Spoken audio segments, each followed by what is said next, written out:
আসসালামু আলাইকুম সবাইকে। অচেনা তোমার মায়া গল্পের 14 নম্বর পার্ট। তো ভিডিও শুরুর পূর্বে একটা কথা বলে নেই, এই গল্পের পরবর্তী পার্ট আমাদের নতুন চ্যানেলে দেওয়া হবে। তোর চ্যানেলের লিংক আর গল্পের লিংক আমি ডিসক্রিপশন বক্সে দিয়ে দিব, সবাই সেখান থেকে সাবস্ক্রাইব করে নেবেন। তো বেশি কথা না বলে চলুন গল্প শুরু করা যাক। প্রেমে পড়লে সবসময় তা মুখে বলে দিতে হয় না, কখনো কখনো চুপ থাকাটাই সবচেয়ে বড় প্রকাশ। তখন সময়টা অন্যরকম ছিল, তোর বয়সটা আবেগপূর্ণ ছিল।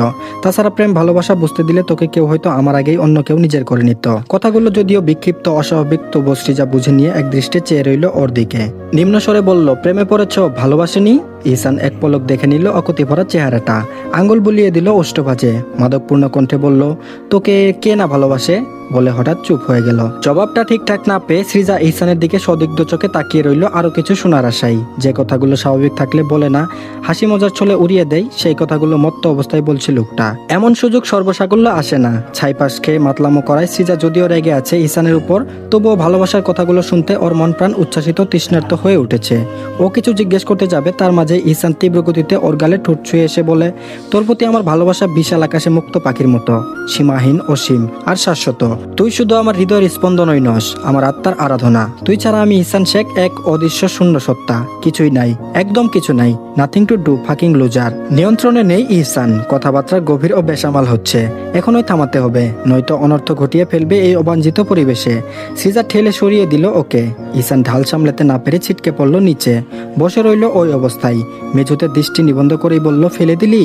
সৃজা গায়ের জামা কাপড় ওড়না ঠিকঠাক করতে করতে উঠে দাঁড়ালো, মুখে এখনো অপ্রস্তুত, রাগান্বিত ও ক্ষোভের চিহ্ন লেগে আছে। তো কি এখনো তোমাকে মাতলামি করতে দেবো, এটাই ভাবছো তুমি? রাত কম হয়েছে, খেয়াল আছে? তাছাড়া বাইরে স্টাফরা আছে না, কি ভাববে সবাই?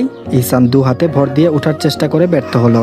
সৃজার ক্ষুব্ধ কণ্ঠস্বর শুনে মৃদু স্বরে বলল, কেউ কিছু ভাববে না, বকছিস কেন? সৃজা ওর অবস্থা দেখে দীর্ঘশ্বাস পেলে গিয়ে আগলে ধরলো ওকে। তাহলে কি করব? উঠে দাঁড়ানোর শক্তি পাচ্ছ না, বাড়ি ফিরবে কিভাবে? কাউকে লাগবে তো তোমাকে সামলানোর জন্য, আমি একা পারবো না। ইহসান বলল, রেস্তোরাঁ আজকের মতো ক্লোজ, সবাই চলে গেছে। সৃজা এ পর্যায়ে এসে বিস্মিত হলো, কেউ নেই? ইহসান বলল, ওহু। সৃজা ওকে সোফায় বসিয়ে পাশেই মাথায় হাত দিয়ে বসে পড়ল। চিন্তিত হয়ে বলল, আল্লাহ, তোমার এই অবস্থায় একা একা আমি বাড়ি নিয়ে যাব কিভাবে? এখন কি হবে? ইহসান বলল, এখানে থাকবো আজ রাত, বলল ইহসান জেদপূর্ণ স্বরে। সৃজা রেগে উঠে ব্যতিগ্রস্ত গলায় বলল, পাগল হয়েছ? অবশ্য এখন যা অবস্থা পাগলের চেয়েও কম কিছু না। সৃজা বলল, দেখি উঠে দাঁড়াতে পারবে তুমি? আমাকে ধরো তো। সৃজা ওর হাত দিয়ে নিজের কাঁধে রেখে উঠে দাঁড়াতে বলল ওকে। ইহসান রাজি হলো না, জেদি সে, আজ সে এখানেই থাকবে। সৃজা ওর কথা গুরুত্ব দিল না, জোর করে টেনে টেনে তুললো। ইহসান বিরক্তি নিয়ে বলল, যাবো না বলছি তো। সৃজা কঠোর কণ্ঠে বলল, আমি তোমার কথা শুনবো, এটা ভাবলে ভুল করবে তুমি। বাড়ি গিয়ে বমির ট্যাবলেট খেয়ে ওসব অপবিত্র লাল পানি বের করে ঝাল তরকারি দিয়ে ভাত খেয়ে তারপর ঘুম দেবে, আর কোনো কথা নয়। অবাস্তব একটা কথা বলেছে সৃজা।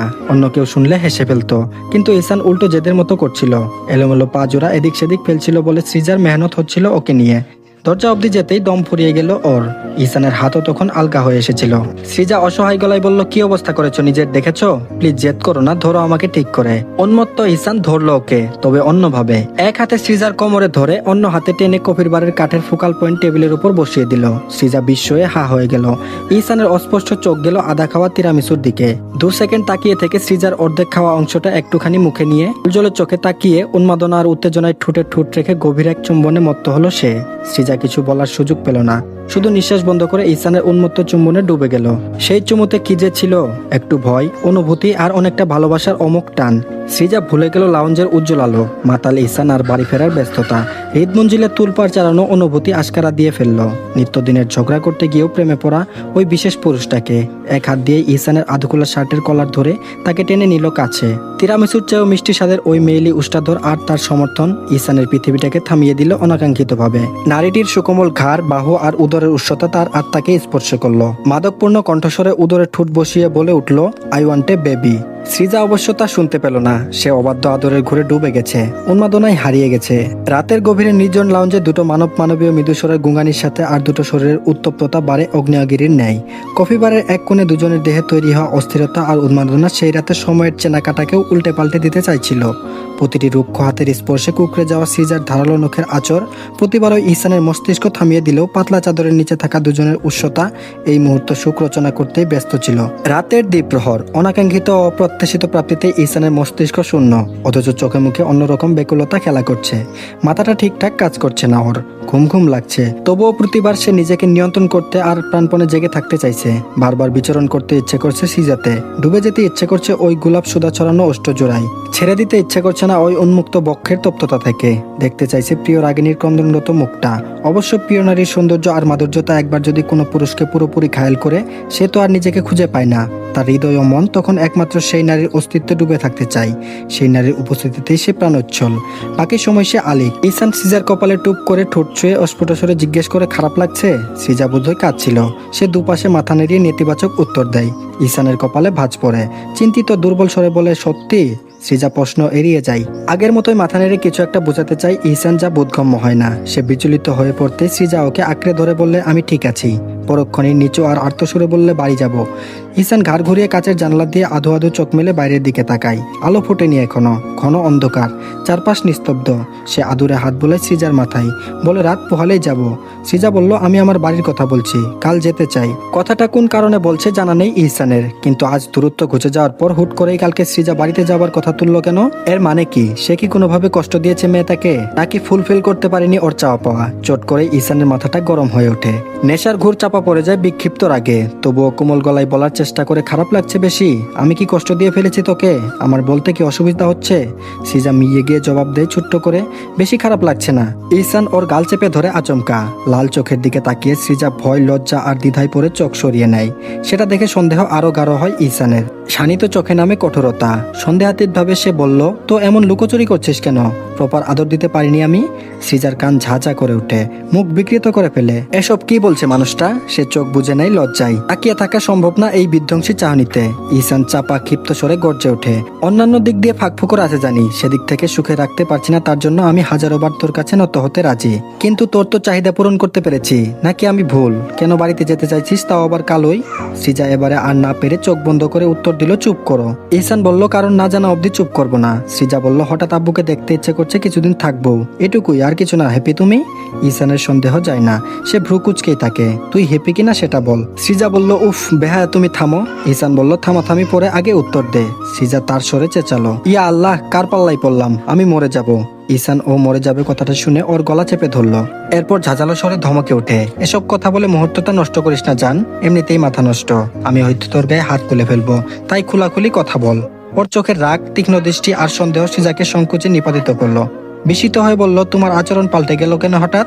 এতদিনের তো এমন রূপ দেখেনি, নাকি দেখাওনি? কার মতো লাগছে জানো? ইহসান চমকে গেল, বলল, কার মতো? সৃজা বলল, ভাইয়া, মানে ইহসান ভাইয়ের মতো। কিছুটা আমতা আমতা করে কথাটা বলল সৃজা। পরপর ধমক খাওয়ায় ভয়ে ওর বুকে মুখ লুকালো। জ্বলতে থাকা প্রদীপ ঝড়ের বাতাসে হুট করে যেমন নিভে যায়, তেমনি নিভে গেল ইহসান। কিং কর্তব্য বিমূর হয়ে কপালে ভাঁজ ফেলে চেয়ে রইল ওর বুকের উপর লেপ্টে থাকা নারীটির পানে। ইহসান শেখ, তার মতো সে কিভাবে সম্ভব? ওই শালা একটা আস্ত লুজার, যে নিজের স্ত্রীর স্বাধীনতা হরণ করেছে, নিজের পছন্দ অপছন্দ চাওয়া পাওয়া চাপিয়ে দিয়ে মেয়েটার জীবন বিপর্যস্ত করে চলেছে। সহ্য করতে না পেরে মেয়েটা যখন ছেড়ে চলে গেল, তখনও পাল্টায়নি বদমাইশটা, উল্টো এমন কাণ্ড করেছে যে ইসমি নিজেই ফিরতে বাধ্য হয়েছে লুজারটার কাছে। এমনটা তো সে করেনি। ওয়েট, এক্ষুনি সিজার বাপের বাড়ি যাওয়া নিয়ে তার যে বুকের ভেতরটা পড়লো, অহংকার বোধে জ্বলে উঠলো, তাও যেতে সায় দিল না মনটা। এসব কাজ তো ওই ইহসান লুজারেরই। তার মানে এইমাত্র সে ইহসানের মতো ম্যানিপুলেটিভ আচরণ করলো সিজার সাথে। Oh no! উপলব্ধি করতে পেরে ইহসান ঠোঁট কামড়ালো, মুখ রক্তবর্ণ হয়ে গেল, চোখ বন্ধ করে গালাগাল করলো নিজেকেই। অসহায় লাগলো। উত্তেজিত মাথাটা ঠান্ডা করার চেষ্টা করে ব্যাপারটা ভাবলো। অদ্ভুত অনুভূতি হলো ওর। এই অনুভূতির সঙ্গে সে পরিচিত নয়, একদম নতুন। বহুদিনের অনাহারি খাবার খেলে তার যেমন মিশ্র অনুভূতি হয়, তারও ঠিক তেমনি নিজেকে উন্মাদ লাগছে। সিজার বাড়ি যাওয়ার কথাটা সে একদম ভালোভাবে নিতে পারেনি। ওকে এক মুহূর্তের জন্য চোখের আড়াল করতে ইচ্ছে করছে না, দূরে সরাতে ইচ্ছে করছে না, বরং মন চাইছে নিজের বুকের ভেতর আটকে রাখতে, জোর করে হলেও। সিজাকে কি সে কষ্ট দেবে, যেমন ইহসান ট্রিট করে ইসমিকে? তার বাবা করেছে তার মাকে। মায়ের কথা মনে পড়তে ইহসানের মাথাটা ভার হয়ে এলো। নিজেকে নিজে আনমনে বলল, আমি ওই দুজন কাপুরুষের মতো নই, হবও না। লেডি সোফাটা এতটাও চওড়া নয় যে দুজনে আরাম করে শুতে পারে। এক পাশে চেপে চুপে শুলেও অন্য পাশে ঠিকমতো জায়গা হয় না। ঈশান সিজার নরম চুলে আঙুল চালাতে চালাতে তার উন্মুক্ত লোমশ বক্ষে মাথা টেনে নিল। স্নেহময়ী ভঙ্গিতে চেপে ধরে খানিকটা ফিসফিস করে বলল, তোর স্পর্শ, তোর গন্ধ, তোর এই নরম চুলের অস্তিত্ব আমাকে ঘায়াল করে ফেলেছে। এই কদিনে তুই আমার অভ্যাস হয়ে গেছিস। তুই বাপের বাড়ি গেলে, বেড়াতে গেলে আমি একা হয়ে পড়বো। তাছাড়া আজকের পর তোকে ছাড়া থাকতে পারবো না আমি। কষ্ট হবে, এই বুকটা খালি হয়ে যাবে, বুঝ একটু। সিজার বেকুল হয়ে ওর কথাগুলো শুনছিল। চট করে বলল, একা হবে কেন, আমার সঙ্গে যাবে।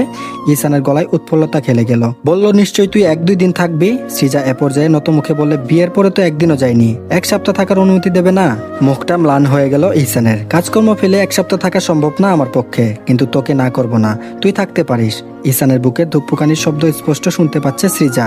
ওর মুখ থেকে কোনো শব্দ বেরোলো না, বরং ঈশানের আকুতি ভরা কণ্ঠস্বর শুনে ভেতরটা হু হু করে উঠলো অদ্ভুত এক মায়াই। হৃৎপিণ্ডটা হাতুড়ি পেটা করলো, তোলপাড় চালাতে লাগলো বৈশাখের ঝড়ের মতো। সৃজা অনুভব করলো তার গা শিরশির করছে, শরীরের প্রতিটি কোষ ব্যথা আর শীতলতার মিশ্রণে সাড়া দিচ্ছে, অথচ মুখে কোনো শব্দ ফুটলো না।